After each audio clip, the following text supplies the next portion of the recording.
Hello guys, please watch this to the end. You know, America has, because you've been around, mashallah, for a good time. You've seen America change. America in 1975 was not the same America it is today. Values have degraded to the point that somebody of your generation, somebody of my generation who has witnessed things, are surprised at how quickly values collapsed in America, beginning in the 80s onwards.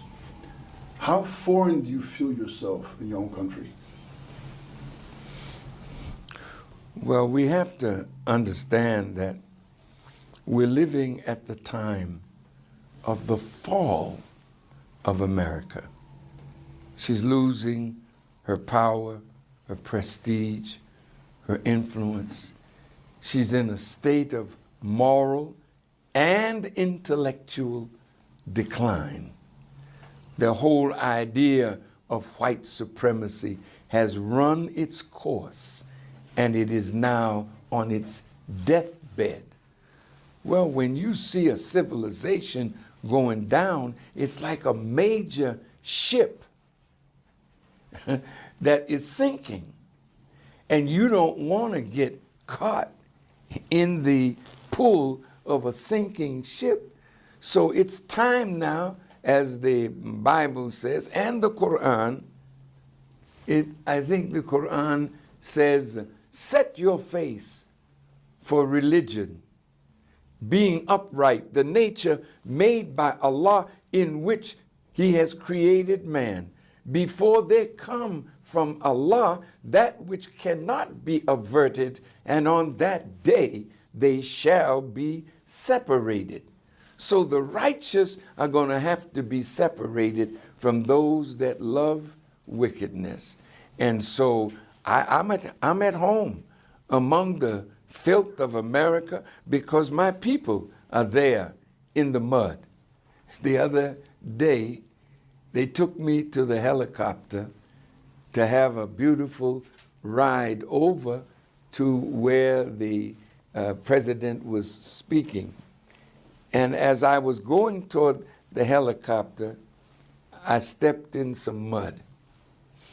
And as I stepped up on the helicopter, my feet slipped a little on the stairs going up because the bottom of my shoe was completely muddy. And as I sat there waiting for the helicopter to take off, the brothers took my shoes off and began to clean the mud.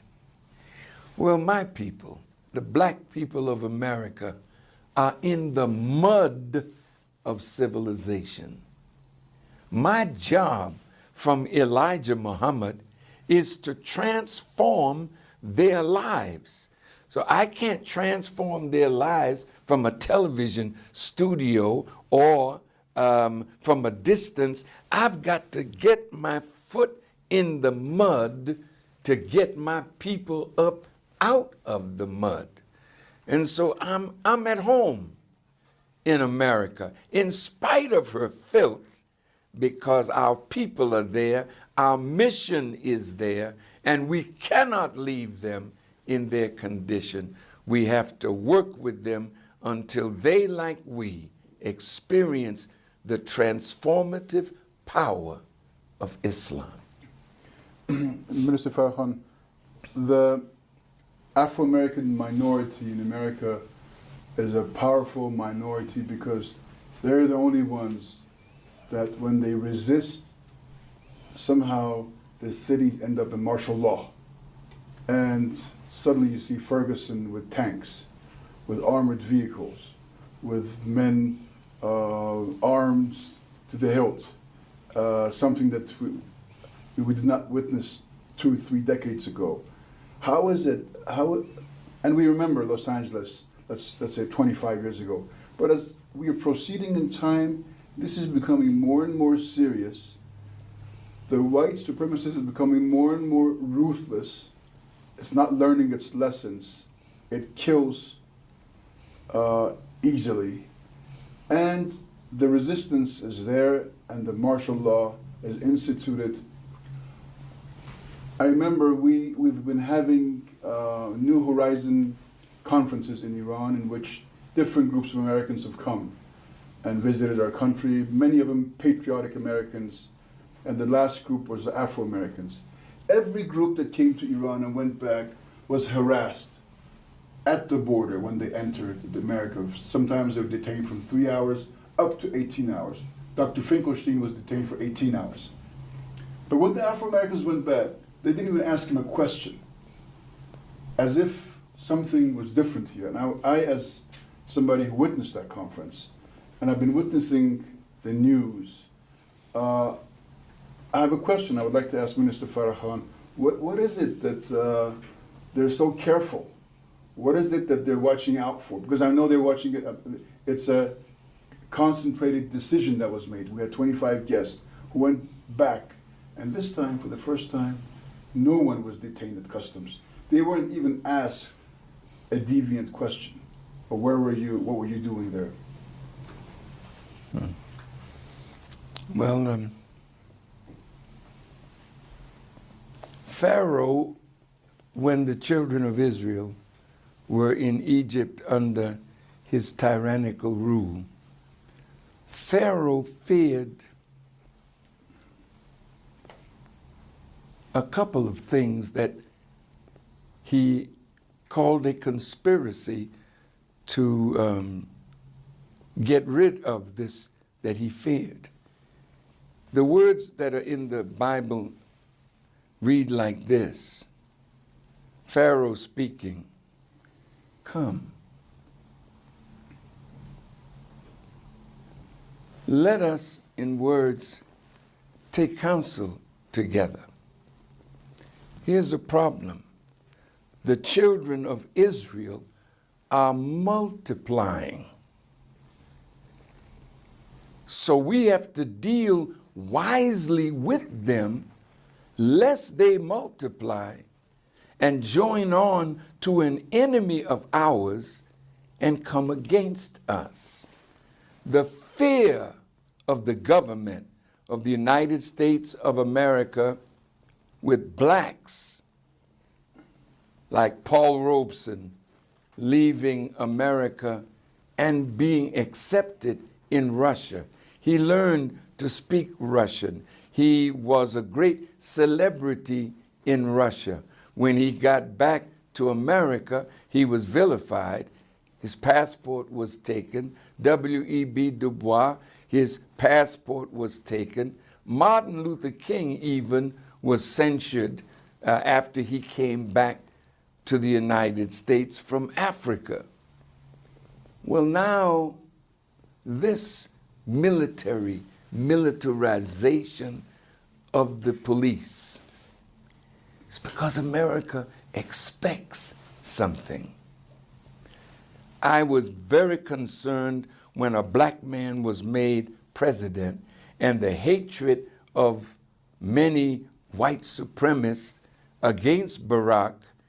I thought, oh my, they must think that he's going to be assassinated. And as 100 cities were caught on fire when Martin Luther King was assassinated, if they ever assassinated Barack Obama, it would create revolution. So I watched, and so far it looks like he might get out in this next 10 months. But here's the dynamic.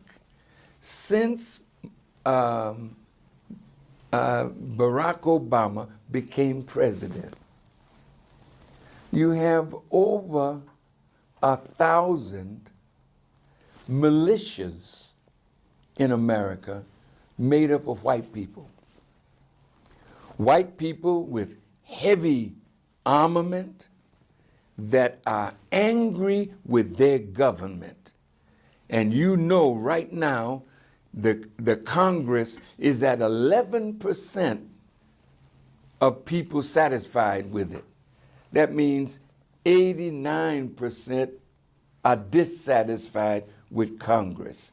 The president's rate probably in the 40s, and the Supreme Court down. The people are dissatisfied, and white people are not like us.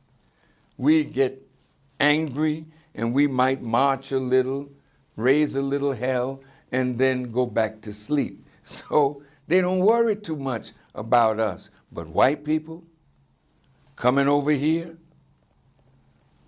you went to Iran for what?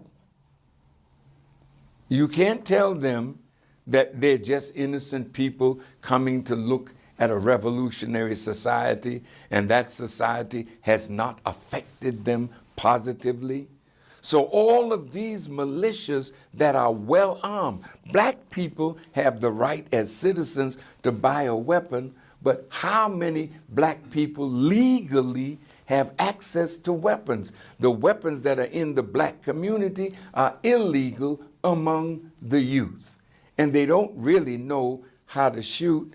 They can't go to the gun range and learn because they're not legally carrying weapons. But white people, you got over 315 or 20 million Americans, and you got almost 350 million guns among the American people. So the American people are armed to the teeth, angry, upset. So here's the Bible prophecy. Since you love talking to white people in America, since you love the shedding of blood, I am going to give you your own blood to drink, and you will be drunk with your own blood as with sweet wine. Now you go back and look at Waco, Texas, and look at recently in Washington, armed revolt among whites. They're not playing. And so they are ready to shoot, and the government will be forced to shoot them. And I sit back and I look at Mrs. Clinton and the group saying to Barack, if we don't stop Gaddafi, he's going to slaughter his own people, as if you care. But you wanted Gaddafi out of the way. Oh, he killed his own people. You started a civil war in Syria. Anytime there's a civil war, there's the killing of your own people.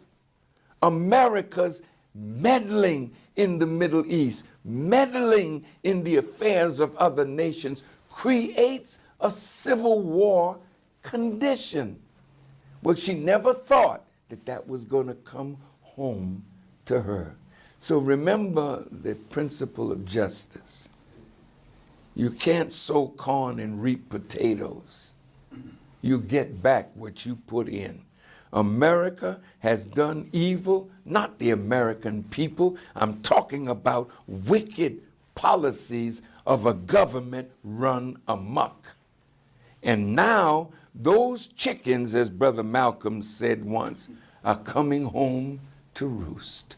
So America, get your guns ready, because you don't have to deal with us, because we don't have any weapons. You're going to have to deal with your angry citizens, and then somebody else is going to say, look at America, she's killing her own people. So, it's, justice is a beautiful thing. When you look at the principle, what is just for the oppressed is not the same justice for the oppressor.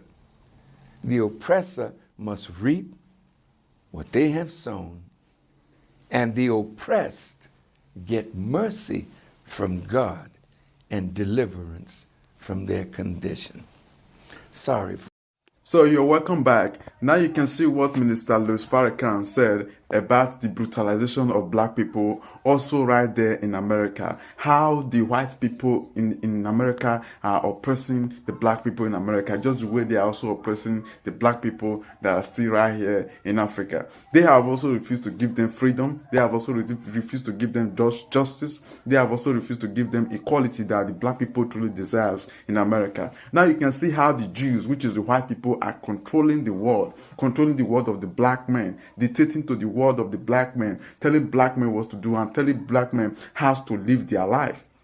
Now you can see that man over there is Minister Louis Farrakhan, and he has been a very, very good fighter and also a very good Pan-Africanist to all of Africa and to all of black people in the whole world. And he has always been fighting ever since 1960 something. He has always been fighting since 1960s for the black people, and I really, really appreciate him. Now you can see what he's really, really saying. What he's saying is so correct and so right. Look at how they kill black people in America. Look at how they treat black people in America. The unfair treatment of black people in America. And the unfair injustice of black people in America. You will see a white man, the black man did something now. The punishment that has been given to the black man is is always greater than the one that has been given to the white man. That is injustice. That's not good at all. So if you really, really find this information very, very helpful, I quickly like you to follow me on Facebook at Robotugiagbe. Follow me on TikTok at Robotugiagbe. Follow me on Instagram at Robotugiagbe. And if you're watching me from YouTube,